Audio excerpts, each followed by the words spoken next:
Assalaamu calaykum. Waad ku mahadsantahay daawashada muuqaalkan. Waa sheekadii kun habeen iyo habeen iyo qaybteedii koobaad. Waxaa la sheegaa Allah iyo xaqiiqada oge inuu jiri jiray waa hore boqor ka mid ahaa boqoradii reer Saasaan, taasoo dhacda galbeedka Hindiya iyo Sindi. Waxa uu ahaa boqor leh awood ciidan iyo mid dhaqaalaba. Wuxuu dhalay 2 wiil oo ka weyn la oran jiray boqor Shahiraan, ka yarna la oran jiray boqor Shahsamaan.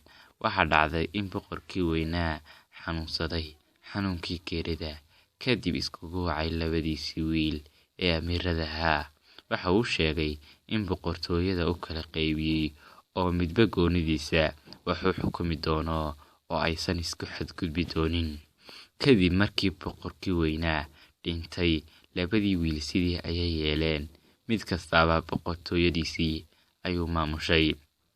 Muddo markii ay ka soo wareegtay oo aysan is arkin, ayaa waxa dhacday in boqorkii weynaa ee Shahiraan u xiisay walaalkiis ka yar, wuxuuna u qoray fariin uu ugu sheegayo inuu xiisay oo uu yimaado. Boqorkii yaraa uu ka yeelay hadalka walaalkiis, wuxuuna go'aansaday inuu u safro. Maalintii dambe ayuu soo safray boqorkii yaraa. Markii uu muddo jidka ku soo jiray, ayaa waxa uu xasuustay inuu soo ilaabay hadiyad khaas ahayd oo ugu talagalay walaalkiis ka weyn. Sidaa daraaddeed dib ayuu u soo noqday, wuxuuna qasrigii ku soo noqday waqti habeen ah. Markii uu qolkiisii soo galay, ayaa waxa uu arkay arrin argagax leh, aadna uga fajicisay. Waxa uu arkay xaaskiisii oo adoon sariirta la saaran yahay. Boqorkii Shahsamaan markuu arkay arrintaas ayuu adduunku la madoobaaday. Waxa uu yiri, haddii naagtan falkan ku kacday adigoo beledka toos uga bixin, maxaa dhici lahaa haddii maalmo aad ka sii maqnaan lahayd? Markaas ayuu go'aansaday inuu labadoodaba ka takhaluso, isagoo oo kurka ka wada gooyay. Kadib markii isagoo murugaysan ayuu soo baxay, wuxuuna yimi walaalkiis iyo boqortooyadiisii uu ka talinayay. Kadib boqor Shahiraan aad ayuu ugu farxay imaatinka walaalkiis ka yar, si fiicanna uu soo dhaweeyay. Laakiin waxa uu dareemay in walaalkiis ka yar aanu faraxsanayn. Markaas ayuu u qaatay ama u maleeyay inuu ka murugaysan yahay maadaama uu ka soo fogaaday dhulkiisii iyo boqortooyadiisii. Kadib boqorkii weynaa waxa uu sameeyay, waxa uu diyaariyay mowqif si uu ugaarsi iyo tamashlo waadaan, isagoo uga dan lahaa inuu walaalkiis ka yar ka farxiyo si uu murugada ugu ilaabo. Maalintii la bixi rabay ayaa boqorkii yaraa ka cudur daatay inuu baxo. Kadib walaalkiis ka weynaa iyo kooxdiisii kaligood ayay ugaarsi aadeen. Boqorkii yaraa isagoo qolkiisa iskaga jira aadna u murugaysan, ayaa daaqadda qolkiisa oo xigtay dhinaca beerta qasriga shanqadh ka dareemay. Markaas ayuu dhinaca soo aaday. Muxuu arkay? Waxa uu arkay arrin ka yaabisay tii haysatana ka daran. Waxaa beerta qasriga soo gashay dumaashidiis uu qabay boqorkii weynaa oo adoon gacanta haysata, iyo 20 jaariyadood oo mid kastaba adoon gacanta haysato.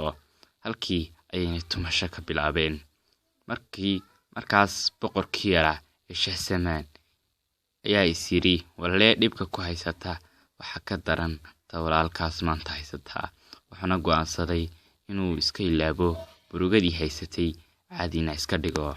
Markii uu soo laabtay boqorkii Shahiraan, wuxuu dareemay isbeddel ka muuqda walaalkiis Shahsamaan, wuxuuna go'aansaday inuu weydiiyo. Markii dambe ayuu weydiiyay, wuxuuna ku yiri, walaalow, halkan markaad imaanaysay waxa ka muuqatay murugo iyo tiiraanyo, laakiin hadda caadi ayaad tahay. Waxaad ii sheegtaa waxa murugada ka keenay iyo waxa murugada ka qaadayba. Wuxuu ugu jawaabay boqorkii yaraa, waan kuu sheegayaa waxa murugada iga keenay, laakiin kuma sheegayo waxa murugada iga qaaday. Markaas ayuu boqorkii weynaa, bal ii sheeg waxa murugada ku keenay. Markaas ayuu uga sheekeeyay arrintii uu kala kulmay xaaskiisa iyo adoonkii ay sariirta la saarnaydba. Markaas ayuu boqorkii Shahiraan yiri, ilow waa inaad ii sheegtaa waxa kurbada saas u weyn kaa qaaday. Markii uu ku adkaysay ayaa uu sheegay wixii ka dhacay beerta qasriga.